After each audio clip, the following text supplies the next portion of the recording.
Yes. Please. Okay, so I once again formally welcome you on this CAPM training. And naturally, you understand this is organized by PM Training School, which is a premier authorized training partner with PMI.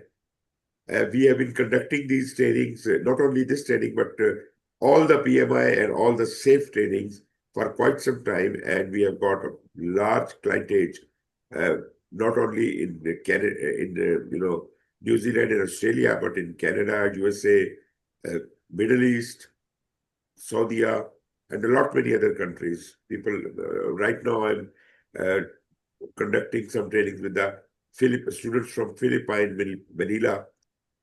In New Zealand, we have been with Fonterra District Health Board, North Power, Pepsi, NZ Health, CMDHB, Wellington Electricity, and a lot more. Actually, it has been more than 5 years. I have been continuously conducting trainings uh, for PM Training School now, and we have a very good record of the students. Uh, our PMPs are most of our people who take these trainings. They do get certified. Anyways, that was just a little background about the PMI certification and the PM Training School. This certification, as I was saying, uh, we are going to be covering the whole standard for project management, but not in as much detail as we do it in project management professional exam, because that is a more serious exam and that is tougher than this one. But naturally, because you have opted for CAPM, I can make you comfortable that it is not going to be very difficult. It is very easy. You just go through this training, you can very comfortably pass the exam. But I will very strongly recommend that after you have done CAPM, you must look forward to the next training, and that should be for you. I suggest you should go for PMP, right? Yeah. As far as I am concerned, I must introduce myself. My name is Suhail Iqbal, and I have been training with PM Training School for more than 5 years. But as a PMP trainer, I have been training since the year 2000. Before that, I had around 35 years of experience in the construction, IT, and several other areas. I was one of the founders of National Data Warehouse uh, in my country, and there are several other projects on which I have consulted with. As you understand, it's almost 25 years now that I'm uh, doing these certification trainings. And I try my level best to keep myself updated with the latest standard and the latest technology, as if you people who are quite new and you know things in the modern language, I should be able to talk to you in the same tone, same tenor. Anyways, as far as you are concerned, I would like to get introduced to you. And for that, let's have a little icebreaker. First, think of one thing your team does well and one thing it struggles with. You have 60 minutes to think about it. Both of you think in your own minds. And as soon as you are ready, you can share it. What do you think that in your team, what you are lacking and what you're doing very well?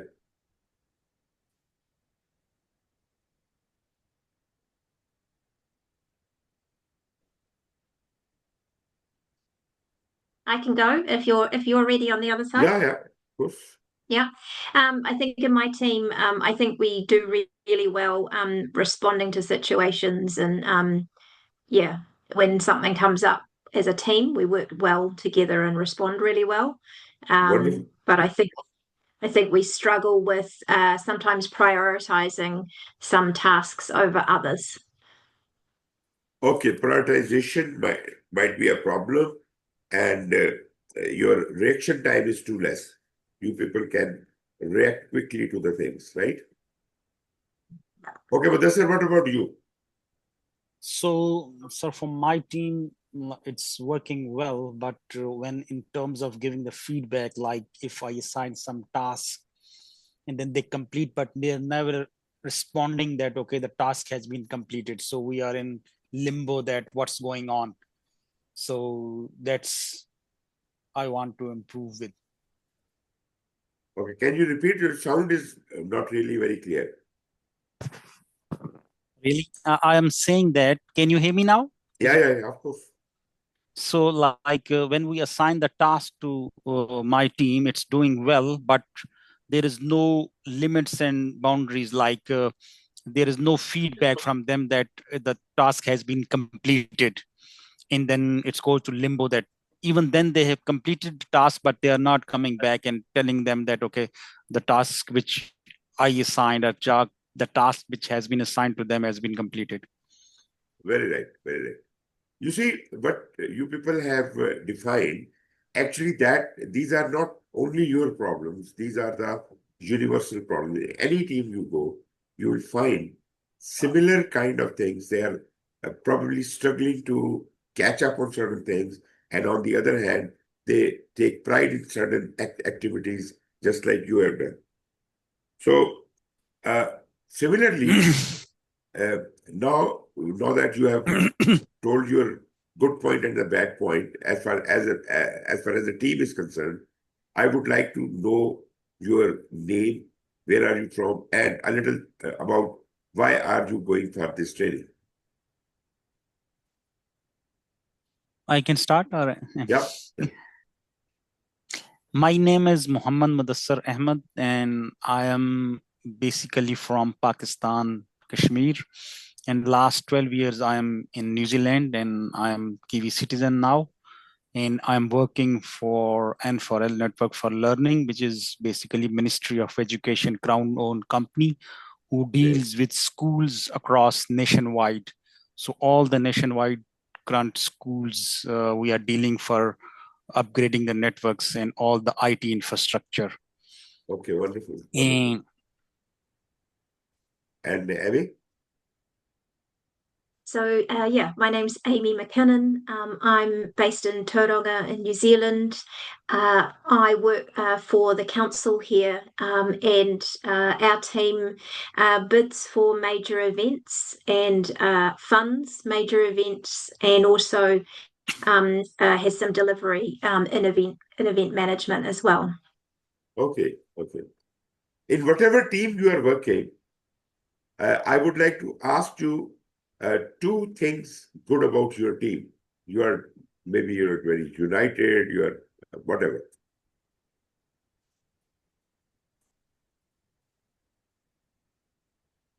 I think for my team, we work really well together, and we're really passionate about what we do. We love what we do.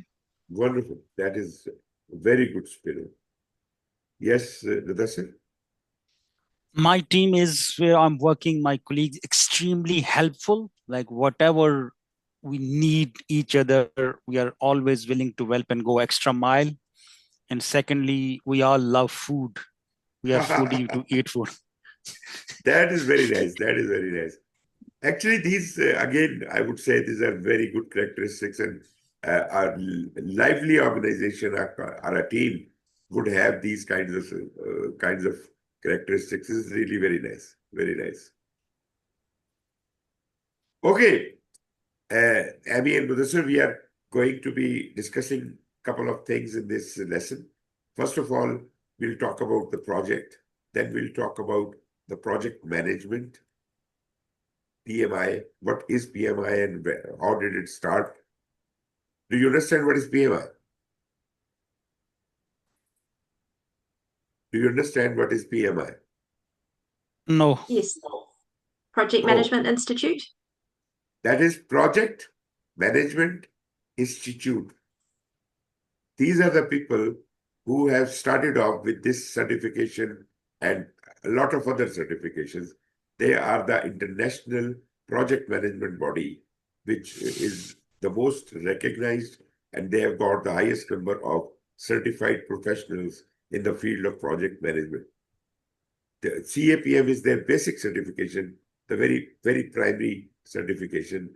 Next certification is Project Management Professional, PMP. And then there are so many others, so many others. Anyways, if you really get on this path, probably you will be learning a lot many things about what other certifications can be useful to you in future.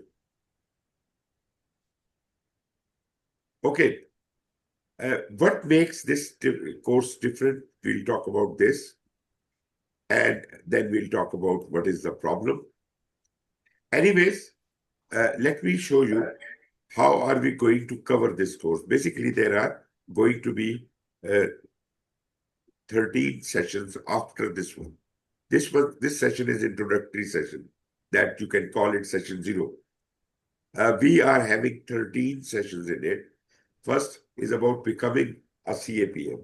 So I'll give you guidance how you can apply for CAPM certification, how can you prepare for that, and how can you can qualify this certification. Second topic is project environment and value delivery, both very important topics. And we will talk about what are the things influencing a project and what is the value delivery proposition. Third session, we'll be talking about organizing for project performance. I mean, we should be organized in such a manner that you could put in the optimum performance in your project. Fourth lesson would be selecting the appropriate development approach and life cycle for your project. For your project. That is important because every project may have a different way of working. You have to pick and choose the best way of working. That is the development approach and life cycle. Lesson 5 is about planning project work and delivery. This is basically from the point of view of predictive methodology, which is actually there are two diverse methodologies. One is predictive and other is adaptive. They are both completely different from each other. Rather, they are 180 degrees opposite to each other. But they have got their own characteristics. Some kind of projects are more suited to be done in a predictive manner. Some projects can be done better in an adaptive manner. But anyways, fifth session, we are only going to be talking about predictive planning and all the things get done. Sixth is about project work and delivery. That is basically when you're executing a project, implementing a project. That is the portion which we are discussing here. These are both 5 and 6. They are both relevant to the predictive methodology. Let's talk about the adaptive methodology. Planning, project work, and delivery in the adaptive methodology. And 8th lesson is overview of adaptive framework. We have to build a little bit of understanding. How does this adaptive work, right? So I'll give you an understanding of the adaptive framework.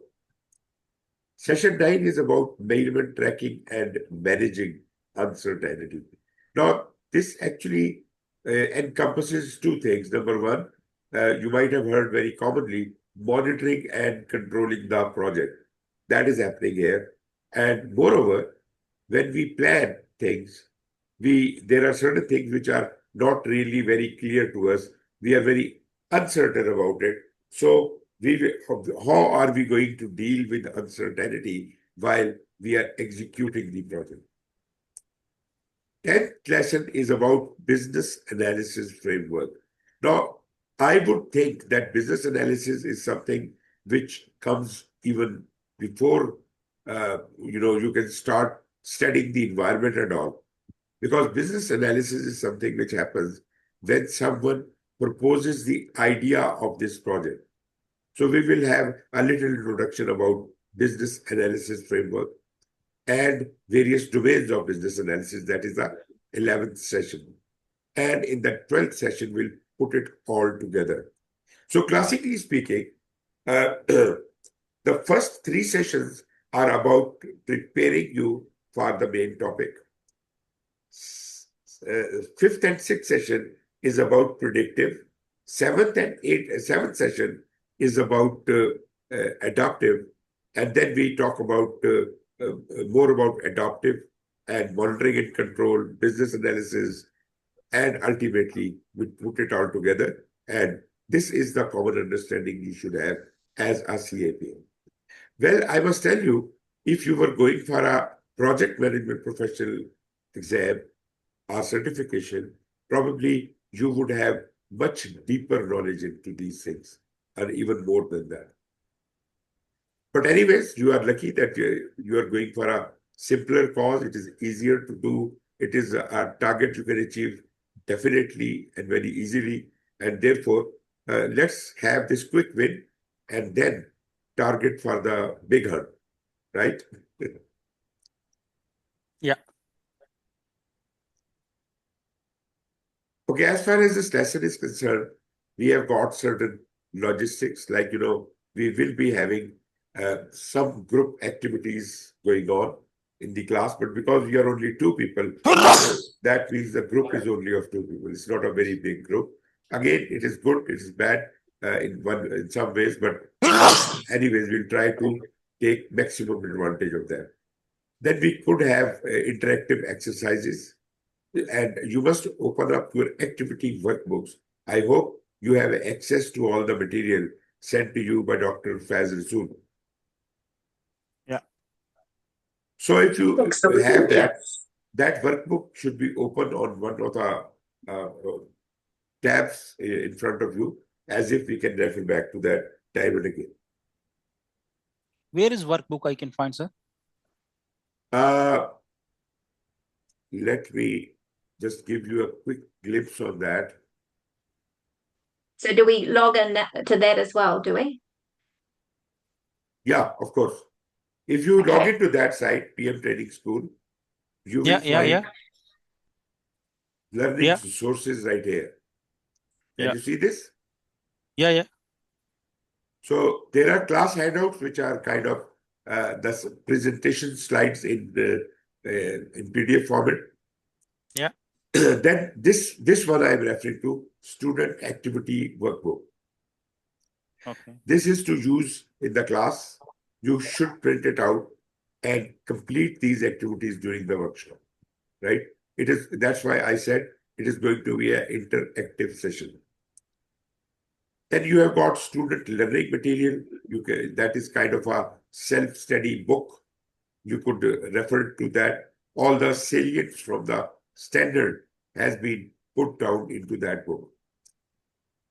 Then there is a study roadmap, which I'll be discussing right in a couple of minutes. There are flashcards. These are the things to memorize. There are flashcards are being provided, so you can swap those flashcards and try to see what the definition for each different things are. And then we have got CAPM Exam Prep Course Workbook 2022. All of these things. Okay, this workbook is not available for you. This is only for the instructor, right? So, is it all right? Should I move ahead? Yes. Yeah, that's all there. Be sure that you have access to all of these items. Okay, during these slides, we are going to be, on our presentation, we are going to be using certain icons and certain terminology. Okay.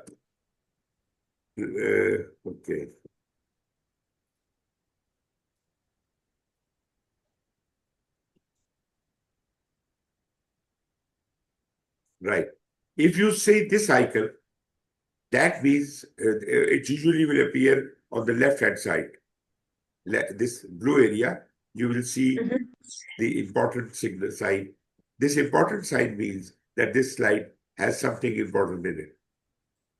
If there is this symbol on the slide at this place, it means that we need to interact with each other during that. Maybe some questions are answered, or maybe some kind of a discussion or something like that. But some kind of interaction is required. This symbol stands for the slide represents some use of expert judgment. When I say expert judgment, it does not mean that it is some your own intelligence or your own judgment as a leader, but leader seeks advice from not many subject matter experts and consultants and even his team members. So that is called using expert judgment. So this is not one man's judgment. This is the collective wisdom coming from many experts. This symbol Basically, represents that we are talking about some kind of a tool or a technique on that slide. If there is a question on the slide, this symbol might appear. And if there is supposed to be some group discussion going on, this symbol will appear. And if there is something noteworthy in the slide and we want you to make a note of that, then this symbol will appear. There is another convention used in these slides. That is on the right-hand side. Can you see this thing? This is called definition slider, right? So if you find that on the slide, although you can't control it, I am running the slides, I can control it. But wherever you see this kind of a slider, you can always remind me to click on the area highlighted as if that definition can be made visible. For example, if I click here, it gives me the definition of project management. This is the whole definition of project management. Got it? okay. Yeah. Okay. What are going to be our conventions? We take frequent breaks. Naturally, we had already taken a half hour, 1 hour complete off in the beginning, but that doesn't matter.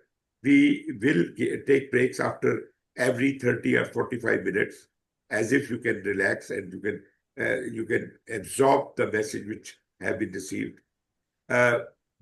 We will start in time in future. Naturally, today it was my mistake, but sharp on time we will start and we'll study on each session for 4 hours. This is very interesting point. Keep an open mind. Do not come to the class with a closed mind. Don't fight with the course. You have to be submissive to the course and be absorbent about the new things you are learning. I am not discouraging the discussion. I love the discussion.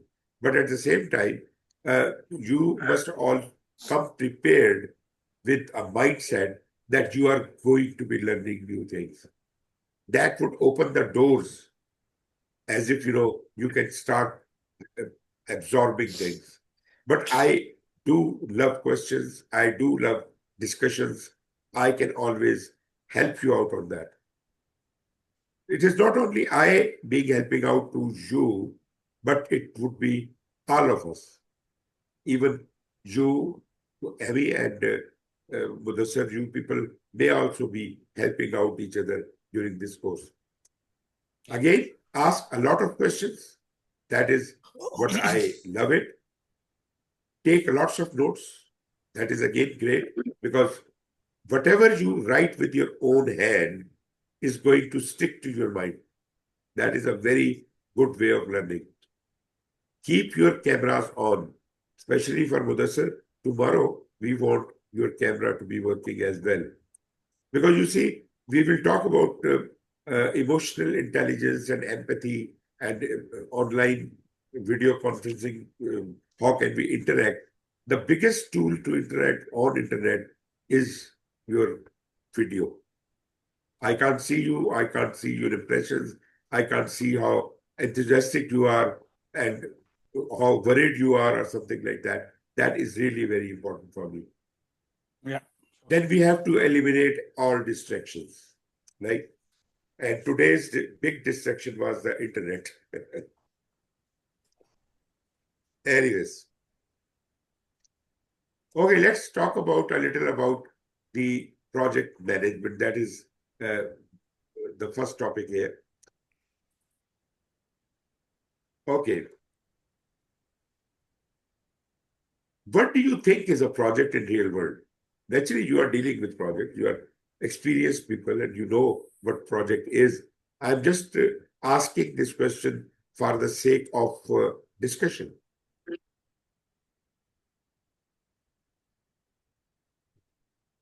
Who takes a seat first?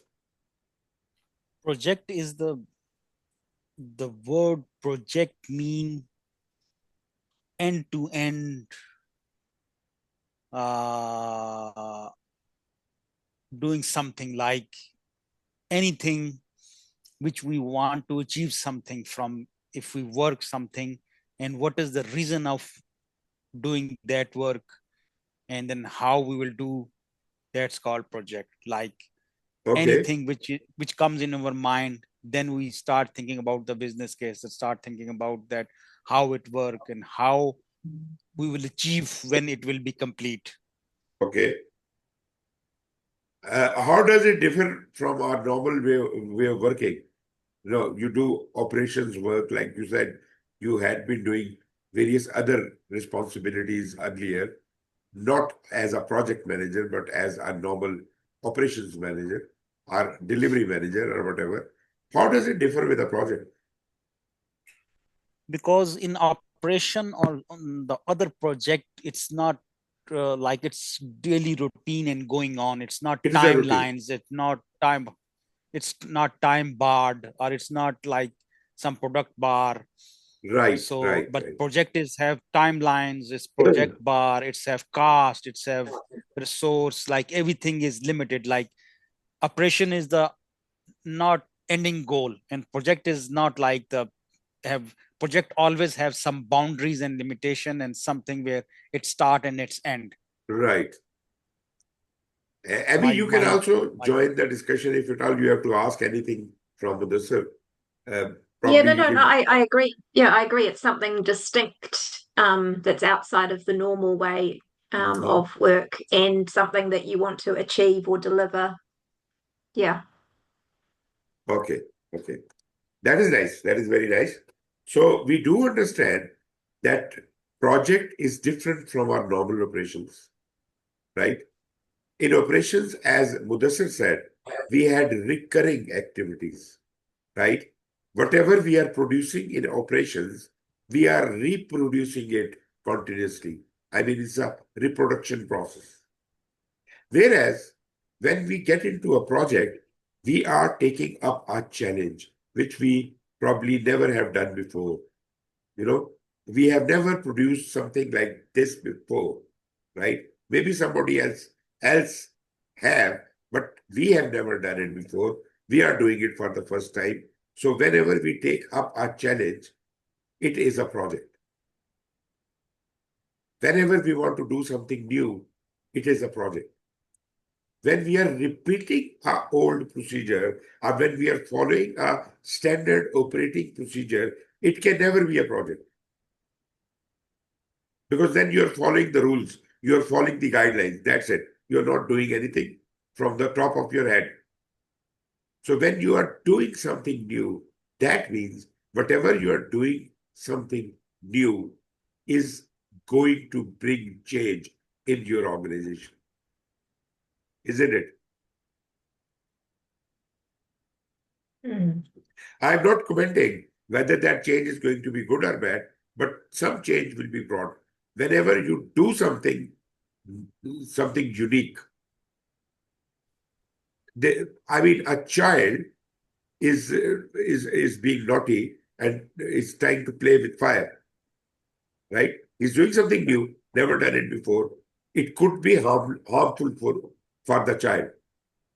On the other hand, there could be another activity that child is doing by which he will be learning something, and it would be good for the child.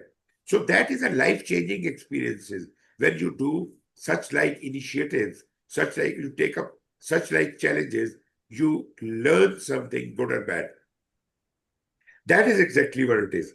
But naturally, when you're doing a project in your organization, They will not allow you to get into something which is likely to result in a negativity. So for all practical purposes, we understand that the projects we undertake in our organizations are for the good, are to bring a good change. We are not trying to burn our hands. We are trying to learn new skills, improve our existing processes. So whenever you are doing something like that, you are doing projects. Any comments on that? I think that's fairly clear. Okay. So just remember one thing here, that project is the is the is the way to bring the change. If you want to make any change in your organization, in your product, or in your process, you have to do a project. If you don't want to change anything, then don't do project, keep doing operations. Yes, but one thing Nobody like asked you to be innovative or creative in operations. yes. But you are So, saying only in the organization, but it's not in the organization. Like project is, we are making something in the organization or outside of the organization. Like if we are building the houses or something, yes, that is your it's personal also project. called project. Yes. That is your Yes. personal project. You are the organization in that case. Yeah. Right? Okay. But we Okay. want Yeah. to In that sense, associate. yeah, I got it. Yeah. Okay. I want to In associate a project to an organization because this is a business concept. project mean change. Yes. Say again? Project mean change. Yeah. Project means a means to bring change. You cannot bring a change without doing a project, right? For example, you have a bad habit of smoking. You have tried many times to leave it. You couldn't. So now, if I ask you to, uh, you know, quit smoking, how would you do that? Yeah, I was often doing the smoking, and without doing any project, I gave up because one day I came back and my daughter, 15-year-old Okay. daughter, told me that, Baba, whenever you come home and then I will smell, can you stop smoking? Yes. Next day, I never smoked for last 4 or 5 years. Very Well good. done. Very good. That's So, awesome. there was a project there. There was a project there. You did not realize. That Really? was that moment when you realized, and all the other means of quitting smoking were useless.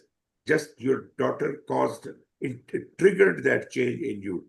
That whether you want to call it a project or not, but change was triggered. And that Yeah. may be a moment which made you change that. You So understand quick that? project. Why not project like that in our organization? So quick. Yes. Of course, we have got many projects in your organization where things are happening, the changes are being brought without realizing that we are doing any projects. They are Okay. instantaneous changes. But we are more concerned about something which should be called a project, and anything which should be called a project should be noticeable, should have consumed some time, and should have been involved some activities. So my definition for the project is anything which can bring change is a project. But naturally, is it noticeably, is it recognizable as a project in your organization? Probably not. So that's why we need some bigger challenge, which needs some work, which needs some activity, which needs some planning, and ultimately achievement. That's how Yeah. we define projects in the organizations.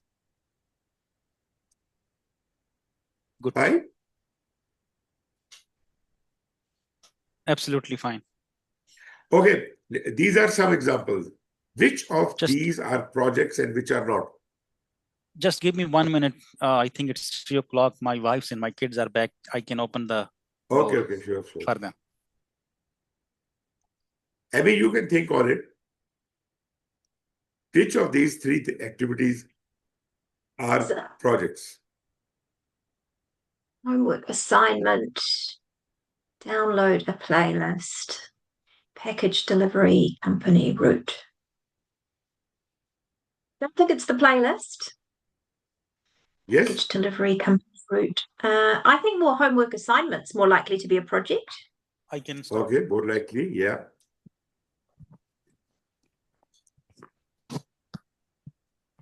Yes. Or is it none of them? Is it a trick? No, there is no trick. Actually, yes, Muddassar is back or not? Yes, I'm back. Yes, Muddassar, I asked Amy and she said, out of these three options, she has picked a homework assignment. What do you say?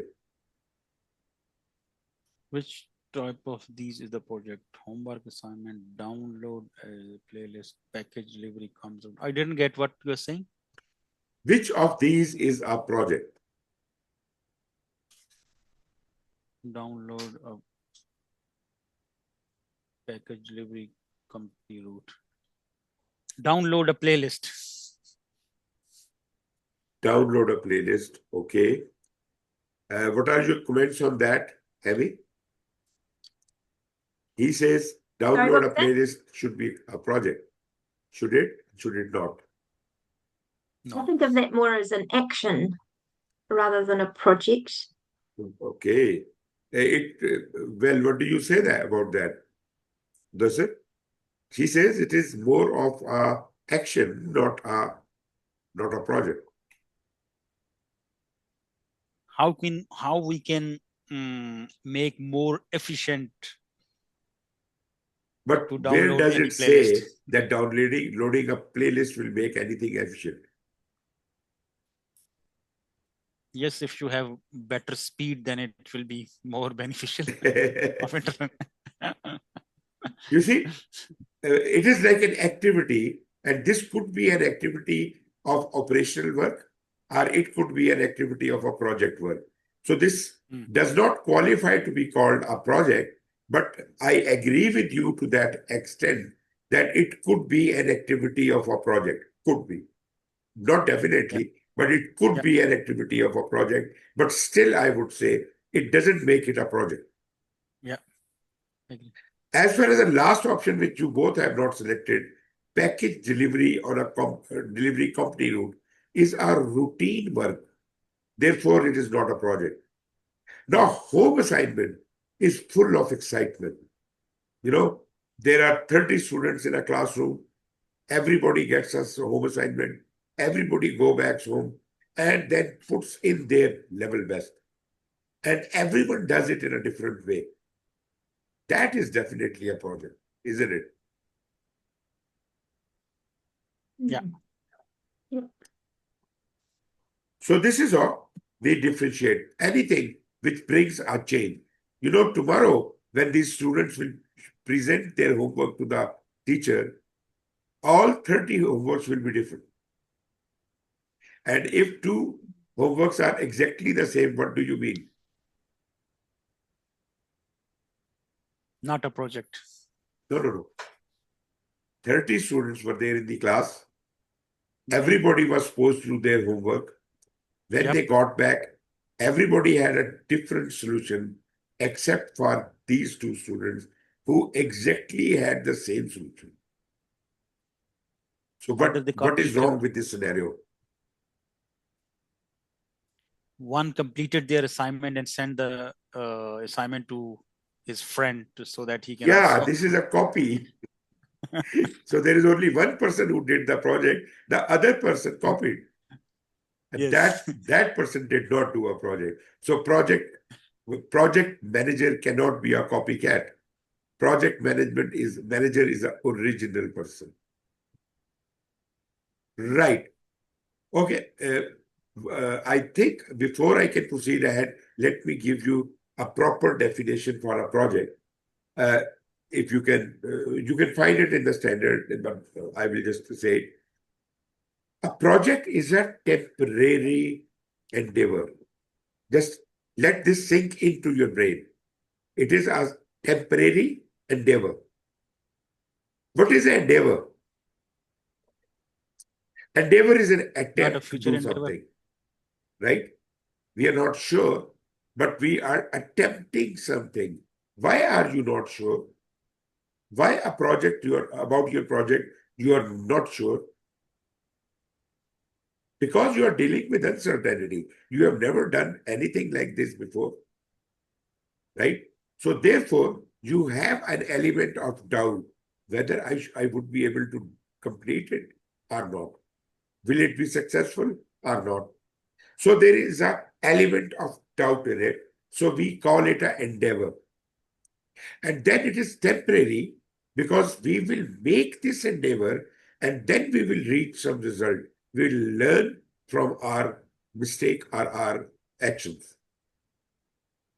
That means this time period within which I will have to conduct this experiment is temporary in nature.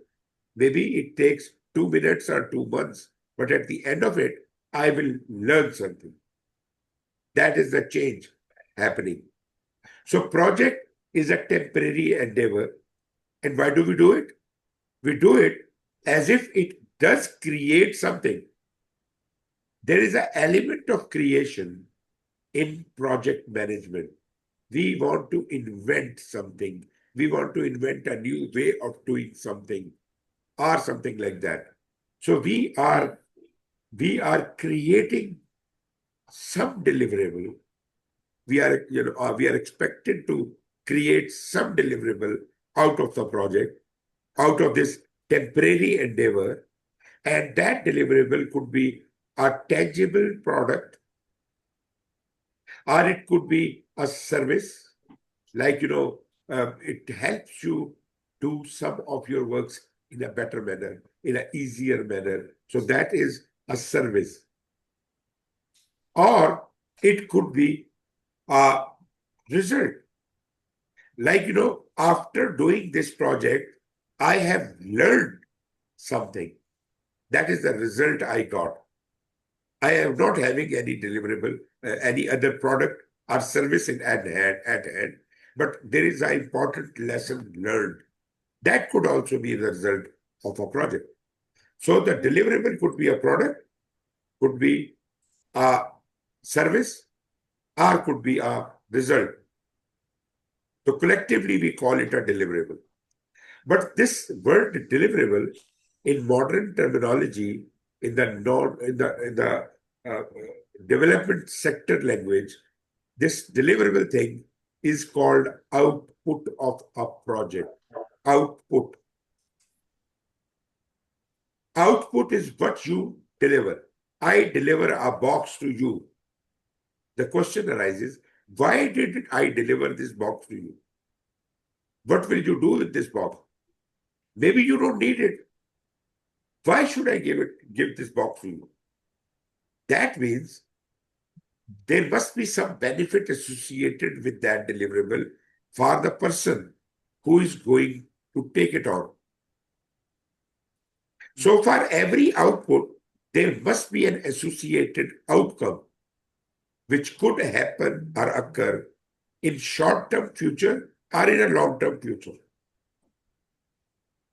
So far, so good? Yeah, so far so good. Yeah. Okay. I think we have talked for quite some time now. Let us have a break for about 10 to 12 minutes. Will it be all right for you? Mm-hmm. Yep. Okay, then we are breaking off for 12 Should we minutes. leave it on, or I need to It is come on. It is on. Okay. So here your Okay. break starts, and we'll get back after 12 minutes. Thank you, and take some Okay. rest.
Hi, Amy. Hello there.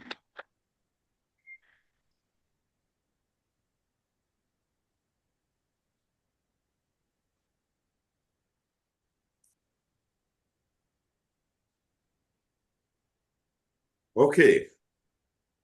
Turanga, Is Muddassar you there? I am certainly here, sir. Wonderful.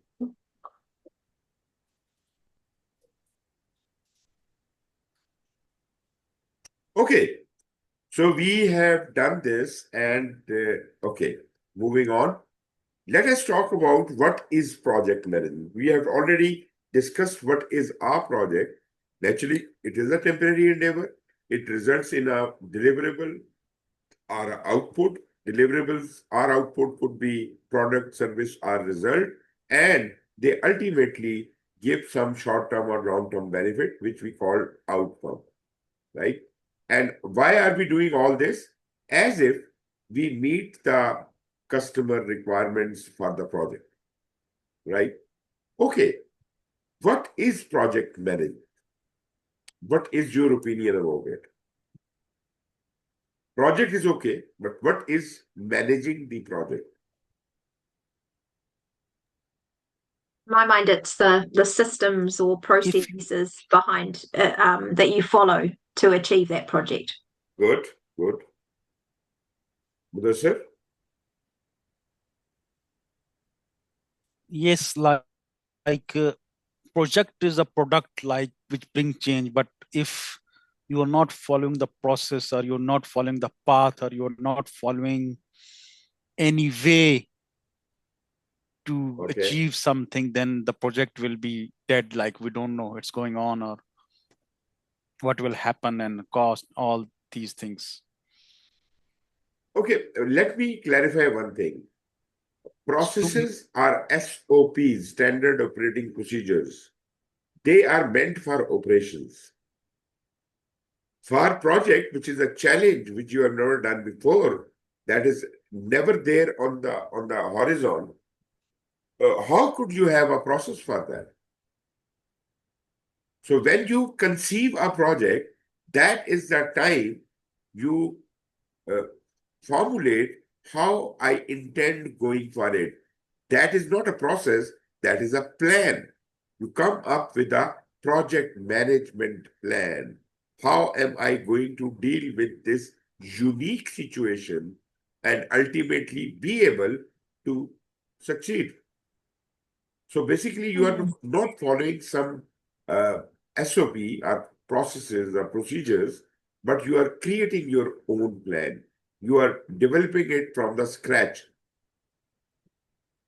Having said that, I do understand that you mean to say that generic project management practices must be studied and we must seek guidelines from them, just like project management standard or other international bodies who have somehow formulated some kind of processes to generically do the projects.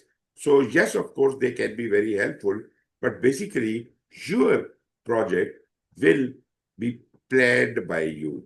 You will manage it according to that plan. You establish the processes or the activities within that problem. This is not told Mm. to you by someone. Do you understand, It's Muddassar? interesting. Interesting. I wouldn't have thought of it being that unique or bespoke. I Yeah, would have thought of it more as a system that you follow and you shove your project into it rather than you make the structure bespoke to your problem, which okay. is it's Your interesting. organization can provide a system generically, Hmm. but it is not a SOP. Like in a production department, there is a specific SOP for Yeah. moving one item to one from one place to other. And if you don't follow that, that is kind of a crime within the organization. That is a variation. That is a defiance of the orders. But in project management, nobody knows how to do it. It is a challenge. So you are going to devise a way of doing it and then do it, right? So it is unique all the time. Interesting. mm. Yeah. So basically, well, yeah, Ima, you picked up very good. Like, sir, it's mean that to handle the cha- challenge is called project management, right? Or Exactly. the way Exactly. the way you use your resources or your horses to Yeah. achieve something is called project management. Yes. Yes. Exactly. You have to plan it. So Yeah. like here we are using the PMI methodology to achieve our project is called Yes. project That management, right? to make our journey easier, not to guide us, not to, pinpoint, to not take this step and then move right two steps and nothing like that. That is a generic Mm. guideline given by the standard making body, PMI, or even by your organization. They can't give you a SOP for that. Yeah. With me? So, what do you need to do project management? If you understand, you have to have a unique initiative in front of you. You have to apply your creative mind plus your logical mind ultimately to get to the solution of that. So it is like a maths problem. Very first time you have been, exposed to, and now you have to solve it. You have to find a way out of it, and you will struggle with it. You will plan for it. You will do it, right? What do you need as a project manager to solve a project?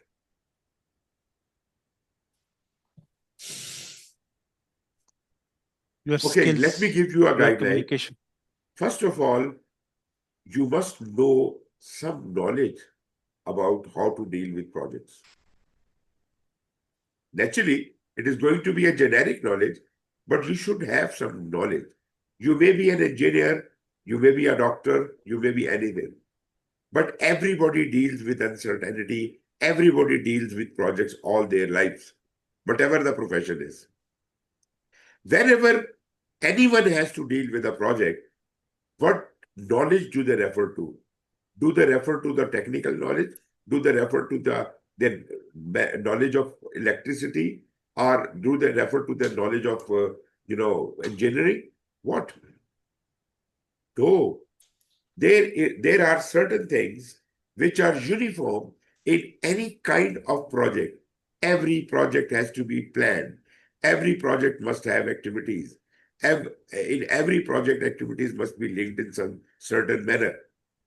How are we going to understand the uncertainties? This is the knowledge you require to deal with project management.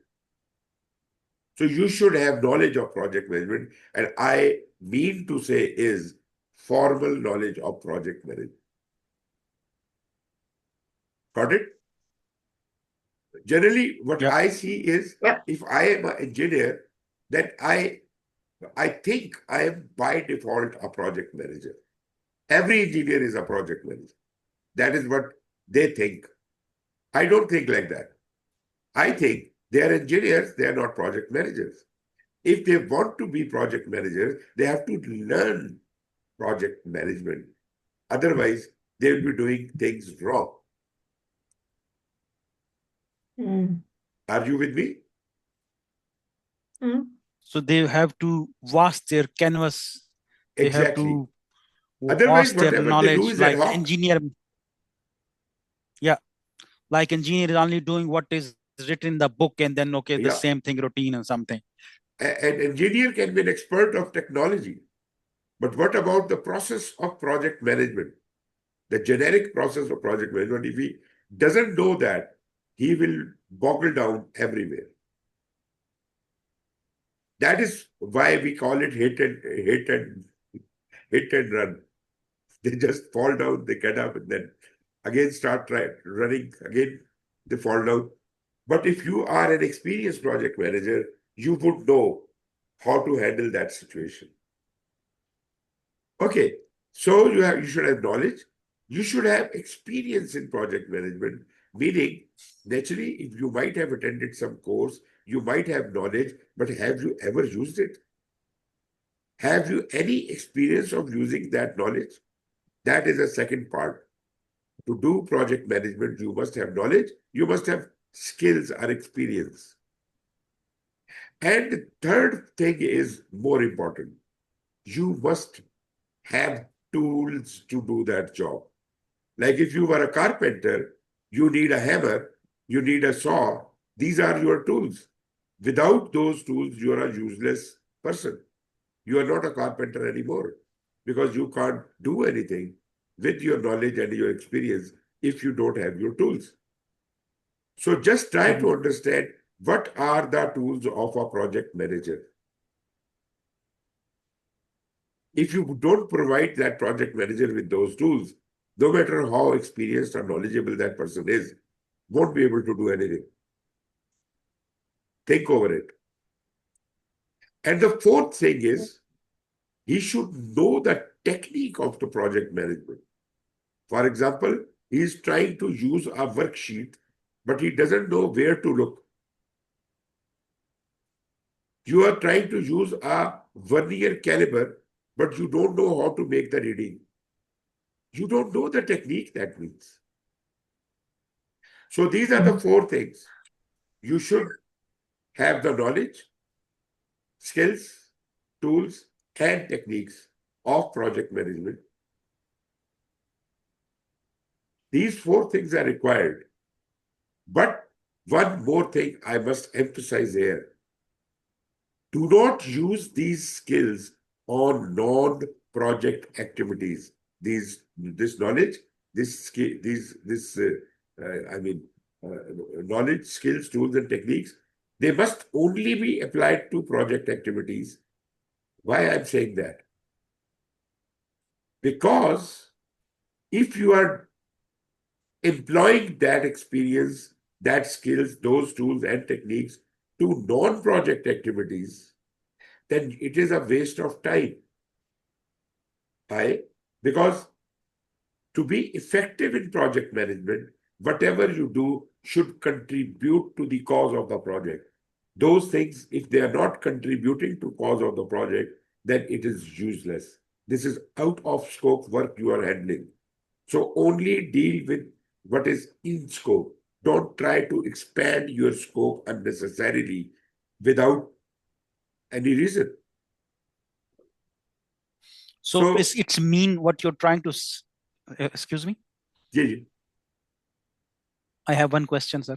Sure. So it's the one I, sorry to interrupt you, the one I got from you, correct me if I'm wrong, like you trying to say that like non-project mean if you already know that things, the workable techniques in the project, then don't use these techniques, just continue that one. No, when I'm new not saying things that. come challenges, then you use it. No. The processes you have been doing in your operational work might be adopted in project. I don't mind it. But I'm saying that your knowledge of project management is for the purposes of project management. Your experience is for the purposes of project management. If you try to use it while buying vegetables, that would not be considered a project. It is not going to be, ultimately achieving anything. You understand my point? Oh yes, if you have created today's shopping spree as a project for you, then I agree with you. If you treat it as a project, you take it as a challenge. Today I will buy the maximum number of items in 1 hour. That is a project, right? But on an operational activity, why are you trying to make a Gantt chart of operational activity? This is a waste of time. This is of no practical use. You should have your SOP if you are doing some operations. Don't try to confuse yourself. Right? And why are we doing all this? Got it. It is to accomplish the goal of the project. Everything must be focused on the scope of the project. You should not do anything which is not contributing towards ultimate achievement of the goal of the project. Oi.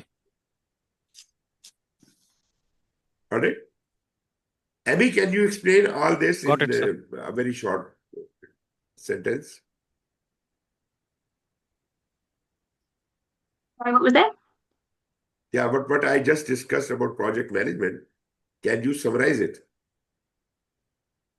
How much of it? All of it?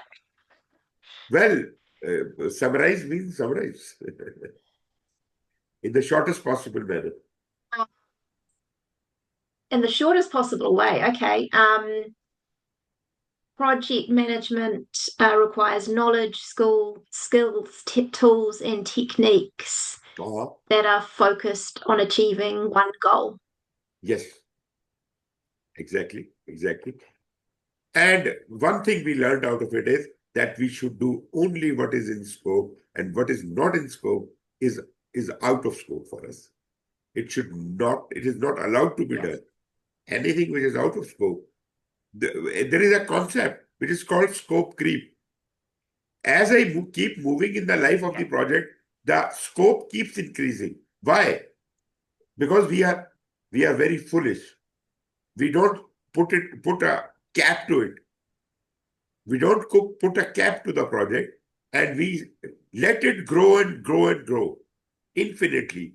So that project is never going to end because the scope is uncontrollable. Scope is creeping out of proportion. Okay, having said that, how do you differentiate?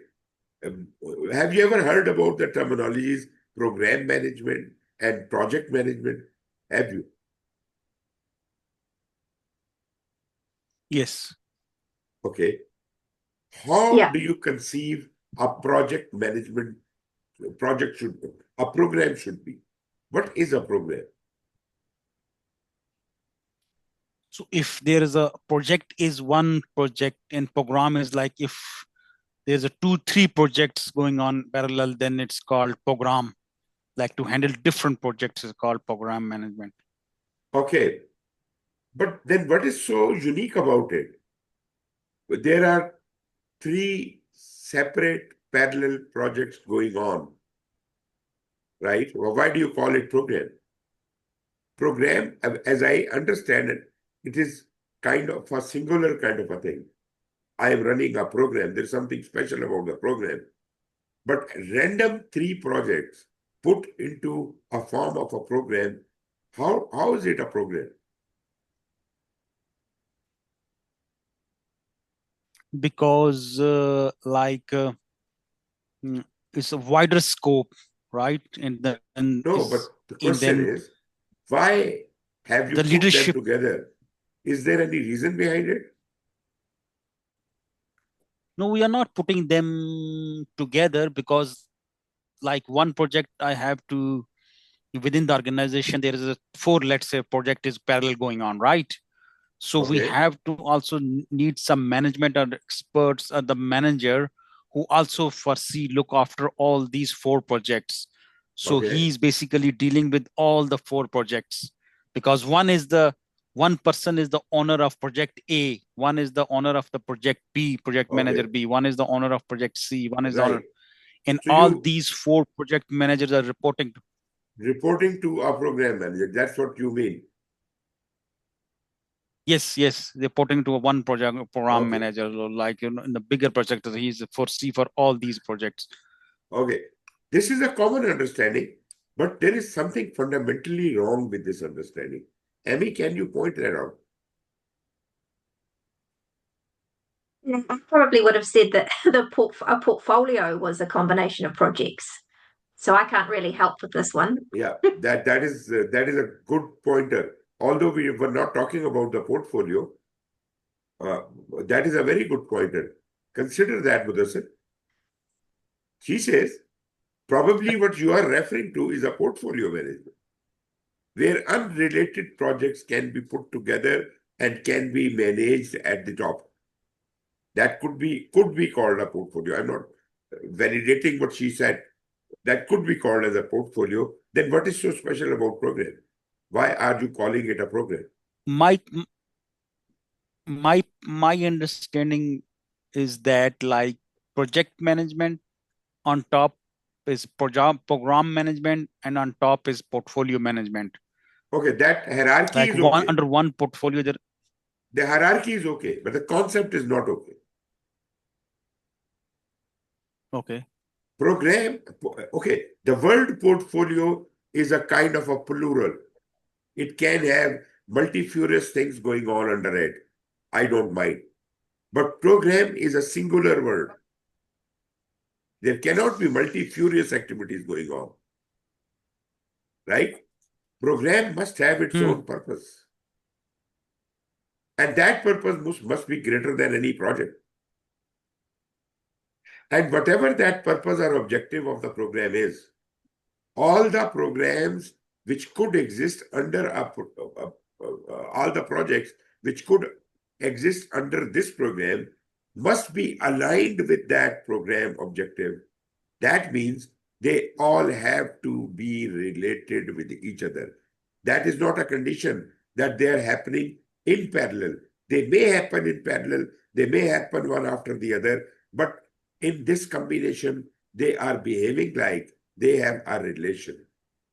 Only related projects can be grouped into a program, which could not only fulfill their purposes, their objectives, but also the purpose of the program. So larger objective is the objective of the program, and these related projects, I'm repeating, related projects, not unrelated projects. These related projects are somehow contributing towards the accomplishment of the program objective. Only that is the reason why such projects should be put together in one place, under one program manager.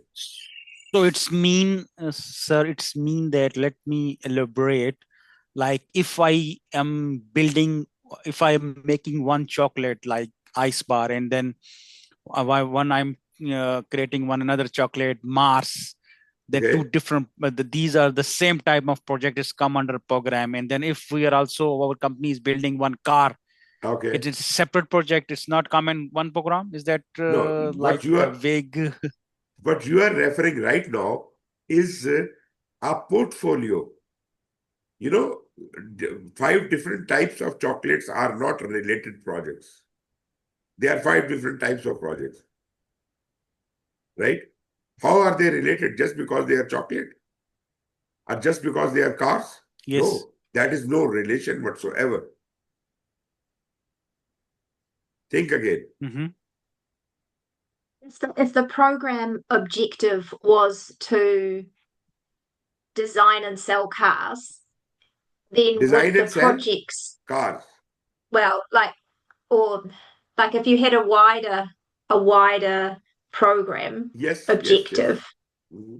there could be different projects underneath that are distinct, but all supporting the program objective. Is that what it is? I agree with that. I agree with that statement. That is very good.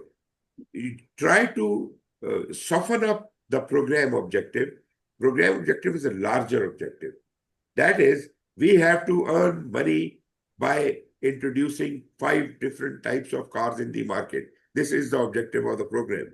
Until and unless all of these 5 cars have been delivered and they have yielded their benefit, our program is not considered complete. I will orchestrate all the projects. I will design all the projects under my program. I mean, I am the person as a program manager who will allocate the projects, who will design the project and give them to different project managers and give them the assignment. This is your product to be produced. This is your objective to be achieved. And once they have delivered those products to me, I, as a program manager, become responsible for unifying all the results together to ultimately achieve the benefit for which I was working for. Does every project need a program or program manager? Not really. Some projects could be independent. They do not need to be part of any program or any portfolio for that matter. But in some cases, when we are working for a much larger objective, we may fulfill that objective. Actually, you must mind this thing that a project is focused on delivering a product, right? Program is not focused on delivering a product. The purpose of a program is to deliver a benefit. Right? Now, let me give you one example. So it's, it will clarify. So it's. Or did you say the purpose of a program is to? Purpose of program is to realize benefits. Realize benefits. Whereas the purpose of a project is to deliver a product, service, or result. Yeah. So it's mean that project is responsible of delivery, and program is items, getting the benefit.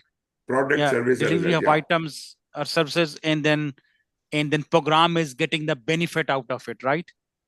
program is going to create benefit out of it. Okay, let me tell you. For example, let me give you an example. It will clear the things up. The program is that you have been given 20 years, and during that 20 years, you have to increase the literacy rate of our district. Current rate is X, and in 20 years, we want you to bring it up to Y level. This is the benefit you have to achieve. This is program manager's target. To increase the literacy level of that area from X to Y in 20 years. Programs are huge. Programs are large. So this is the benefit you have to achieve. Now, I assign this job to you as a program manager. How would you do it?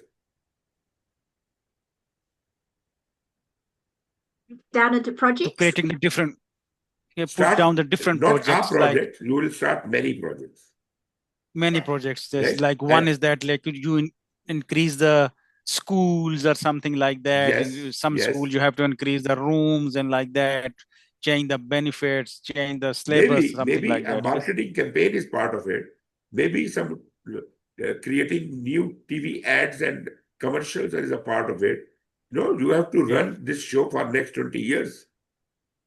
And after 20 years, we are expecting that the ultimate benefit will be realized and the program manager will be able to present those benefits, and ultimately the program could be declared complete.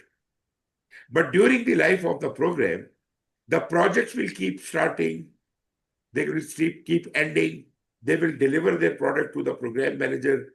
Program manager will have his or her own team who will take all the products from those projects and start converting them into benefits, refining them and converting them into benefits while the new projects are started. So there is a long history of 20 years during which I don't know how many projects are running in parallel, how many projects are running in one after the other. You know, that would be a very complicated thing going on for 20 years.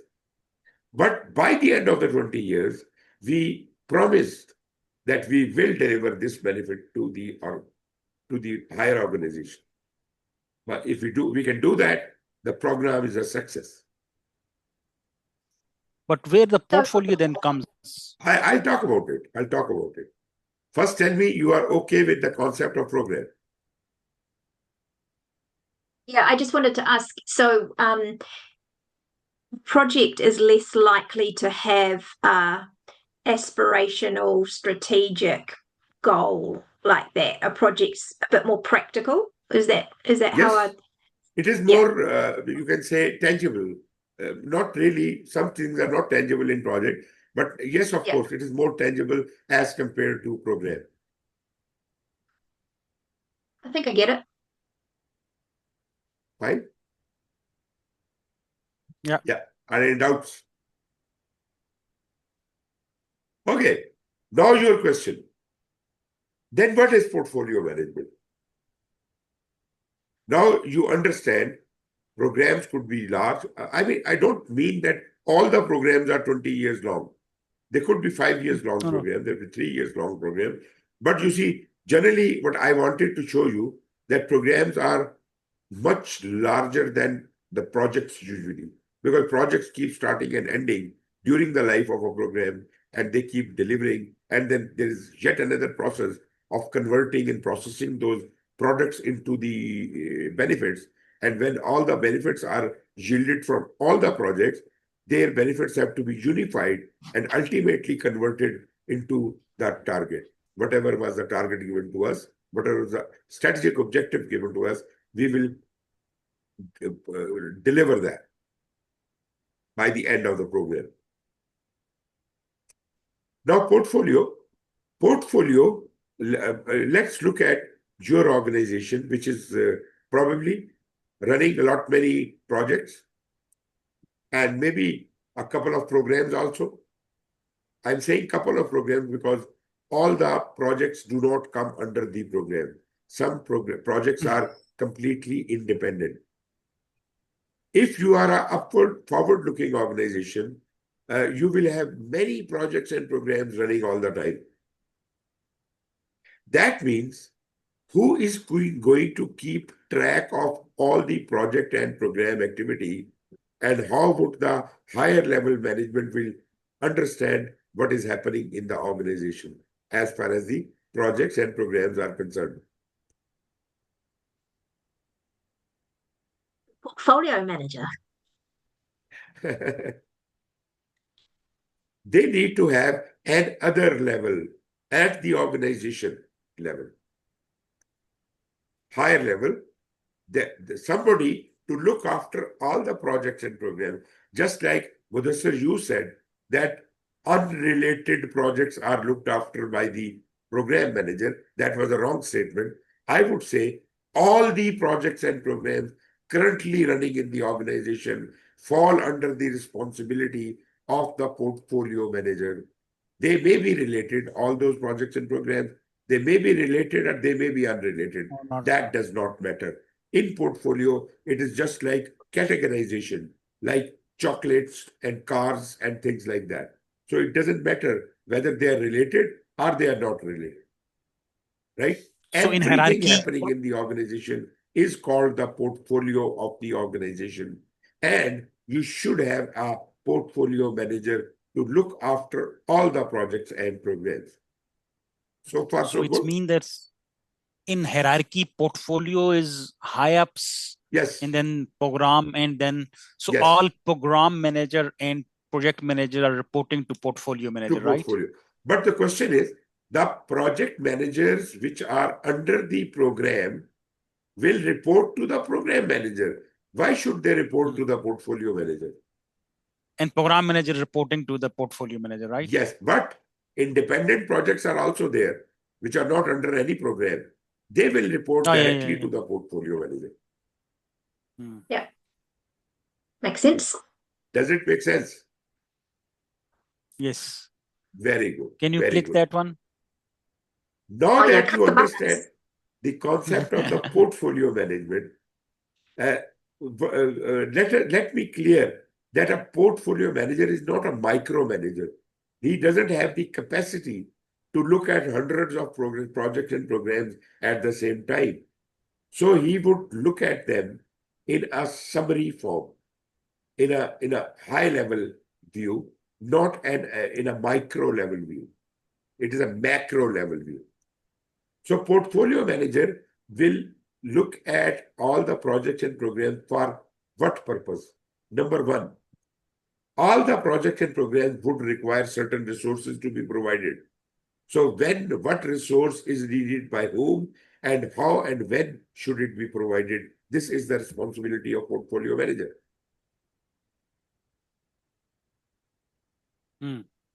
Right? Second, are all the projects and programs really serving the organization, or they are dwindling off?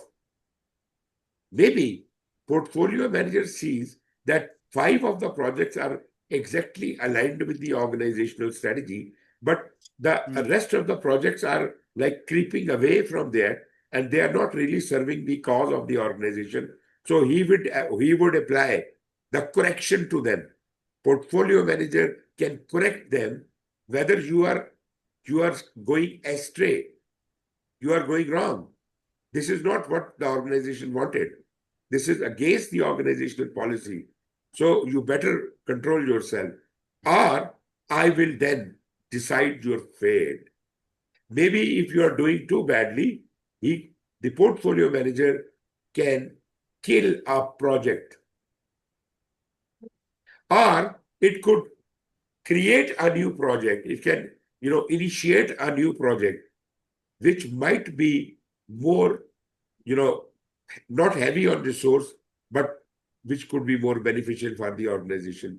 So this is also an investment decision making, which is being done by the portfolio manager, which projects and programs to continue, which to be killed, which to be started. So this is the big decision this portfolio manager is doing. And by doing that, he's directly serving the top level management, the strategic management. by keeping the strategic alignment correct. So far, so good? Yep. Yes. Okay. Now that you understand the discussion on program and portfolio manager, let us see what is the definition of program manager. I did not want to give you the definition as if not to confuse you any further. But now that you have the whole story behind it, now you read it and you will be pleased with your understanding. Application of knowledge, skill, and principles to. It's that collective side of it that's really important, isn't it? Yes, yes. The collective. Mm. A very important point here is probably, let me highlight that portion.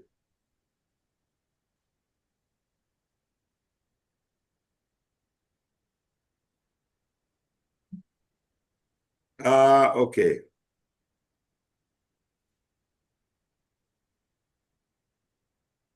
Just a moment, where am I?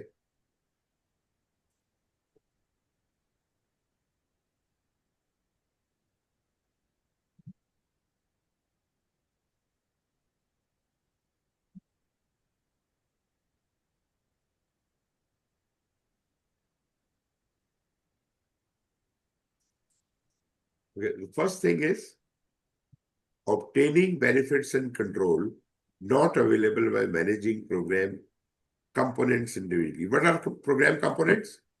Program components are projects, sub-programs, or maybe some program activities which are converting those deliverables into benefits. So when we do them together, those projects within the program, we create a synergy. We can achieve results which could not have been achieved if those components or those projects were done individually and independently. We could not have gained those benefits as such. These are the unified benefits which are created through this process. The outcomes are interlinked in order to achieve the because they are program related. objective. Because all the projects within the program are related. So the outcomes are interlinked and outcomes will result in the overall benefit to the organization. Yeah. Does that mean, so the outcome of each project isn't necessarily the same across all the projects? Yes. Is it? Yes, exactly. Because the program objective would be the same, but the project objective would be different. Is that right? The project can have its own life cycle. Within the program, larger life cycle, say 20 years of life cycle of the program, we could have a project going on for 3 years, a project going on for 6 months. Some are going on in parallel, some are going on one after the other at different stages. Maybe some project is using the output of the previous project and it is using that output as an input and then creating something else. Yep. So this is how project and maybe, sorry, Amy, what you're saying is the project objective and program objective is always same. Because I was suggesting they were actually potentially different because basically basically what Amy is saying and what I'm saying is a bit different, because Amy a concept is that like program objective is one thing and project objective is different. Like program objective and project objective can be different. I'm thinking that project, because program is larger thing, right? So objective is same, like, but a small thing make a one big objective. Yeah, exactly. So if the objective is different, project objectives contribute towards the program objective, but naturally project objective is not supposed to be same as the program objective. Your program objective might be to increase physical activity in children over the next 10 years. and one of the project objectives might be getting kids into football, and another project objective might be a program to get kids into golf.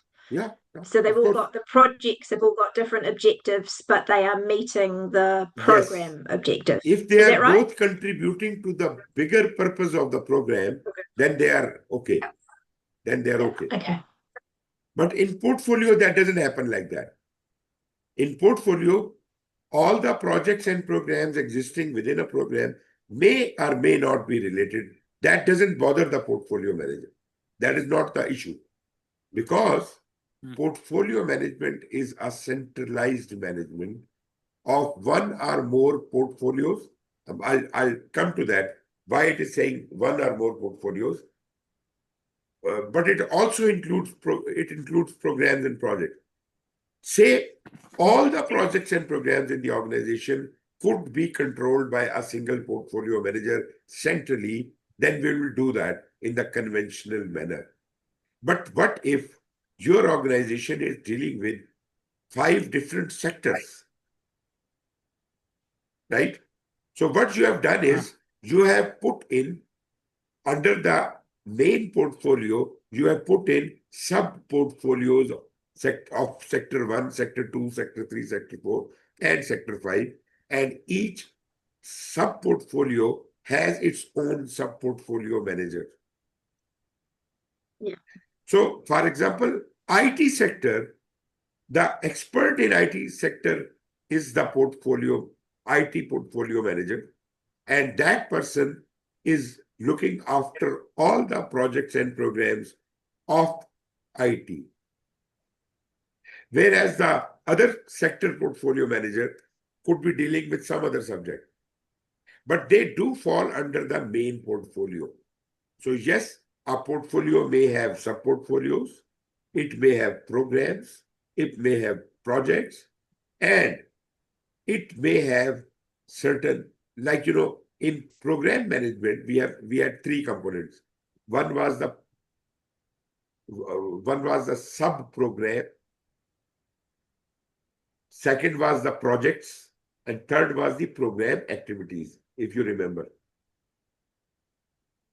Program activities are those, it is done by the program team.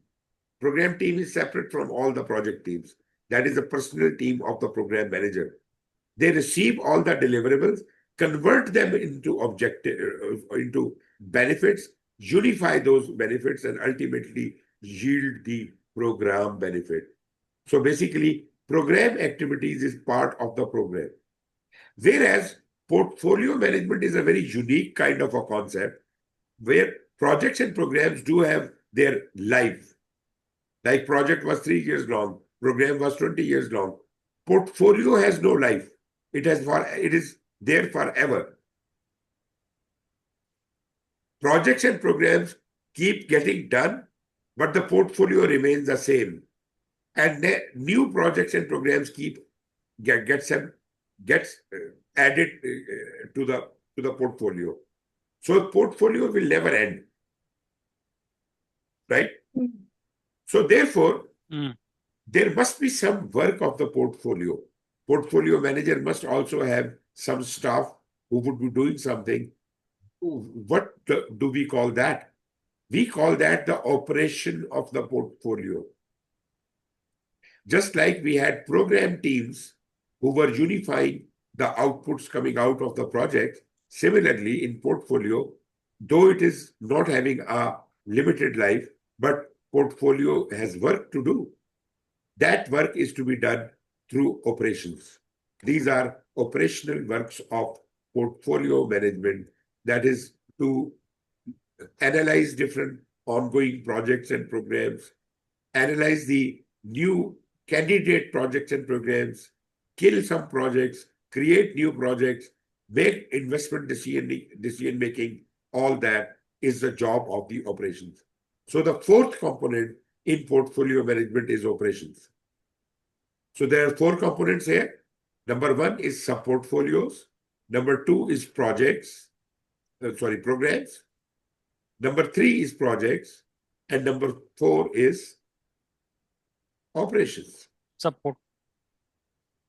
Sub-portfolio, program, project, and operations. Got it? Got it. So that is about it.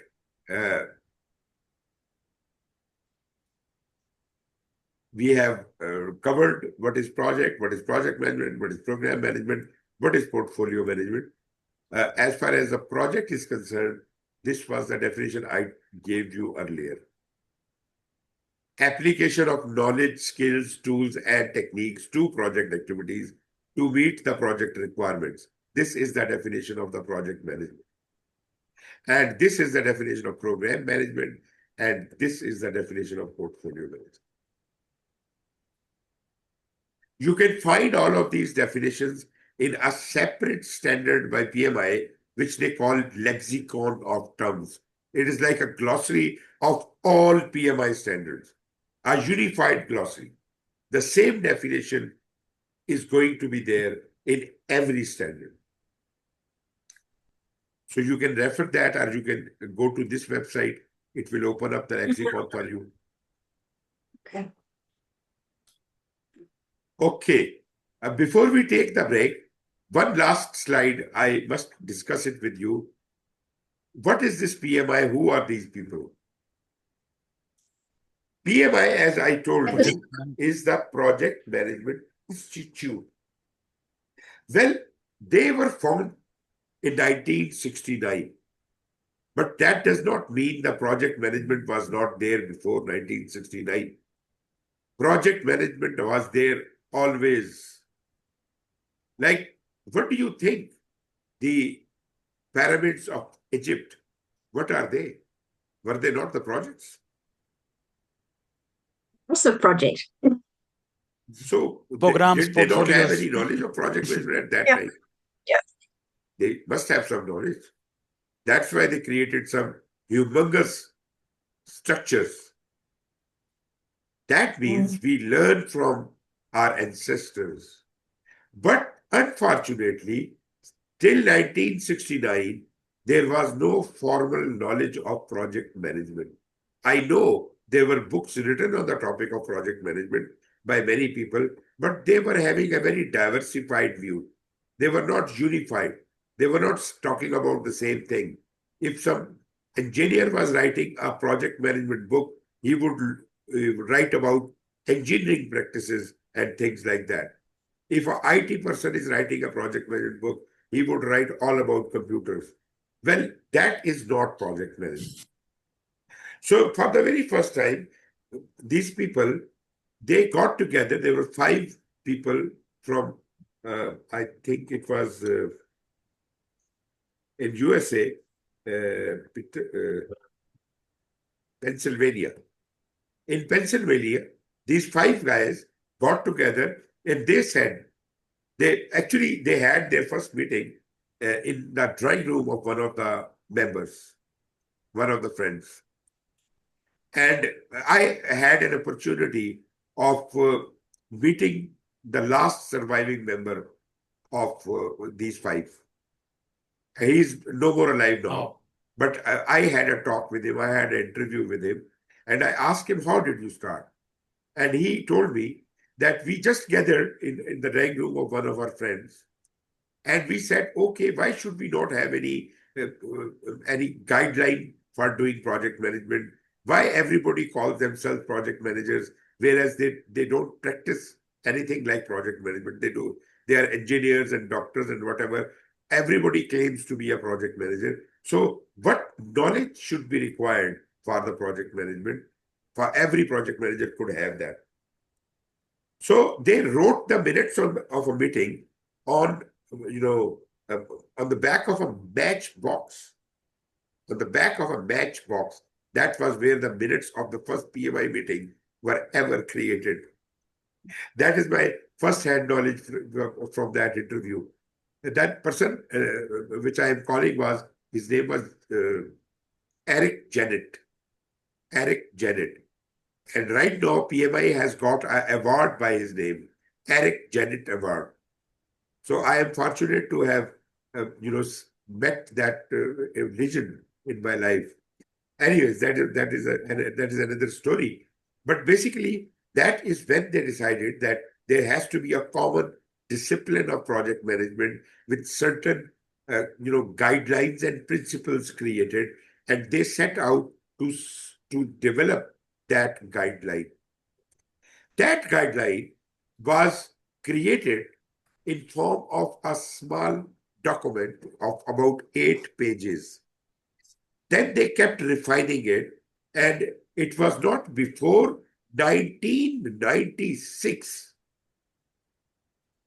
They started in 69. It was not before 1996 that the first proper format of a guide to project management body of knowledge was published. Long time. It took a long time. But after that, the people in PMI, they promised that we will keep it current and we keep it going. Since then, after every 4 years, they revise it and come up with a new edition with new intelligence, new knowledge, new technology. So you see, right now it is in 7th edition. And 8th edition has already been written down. It is yet to be published. It may take another year or two before it is formally in your hands. But you see, they are really doing some work, some great work. And it is not about the project management. PMI is developing standards for program management, portfolio management, for business analysis, for risk management, for scheduling, for work breakdown structure. These are all separate standards. And every standard is revised after 4 years. Right? But you see, the oldest one of them is the A Guide to the Project Management Body of Knowledge, 1996. Then it was the first edition in 2002, and so on and so forth. Today, we have got 7th edition in our hands, and we are waiting for the 8th edition.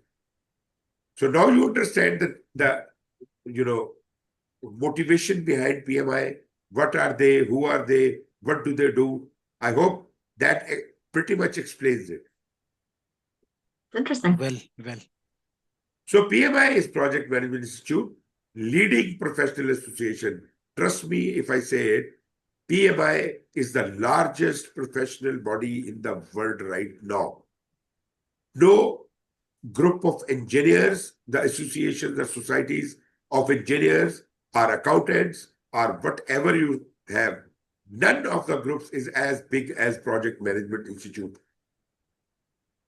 Their membership is of the largest number.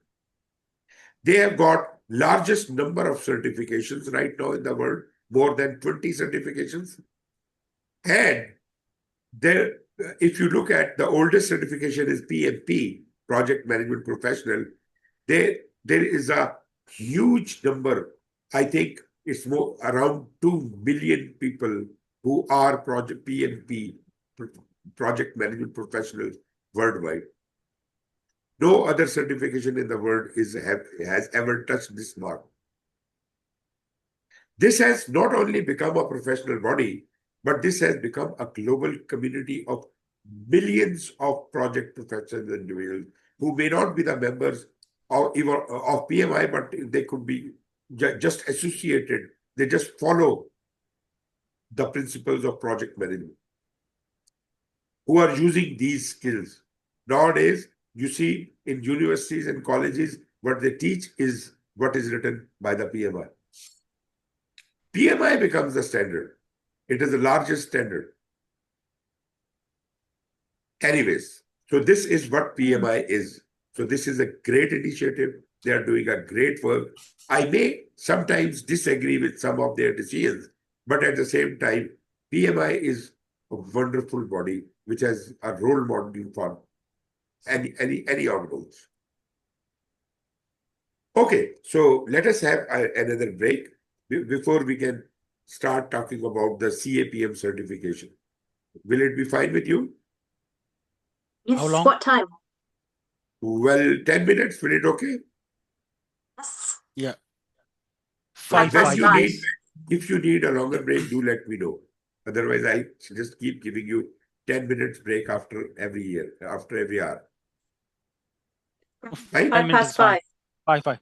Yeah. Yes, 5 past 5. Thank you. See you again. See you soon.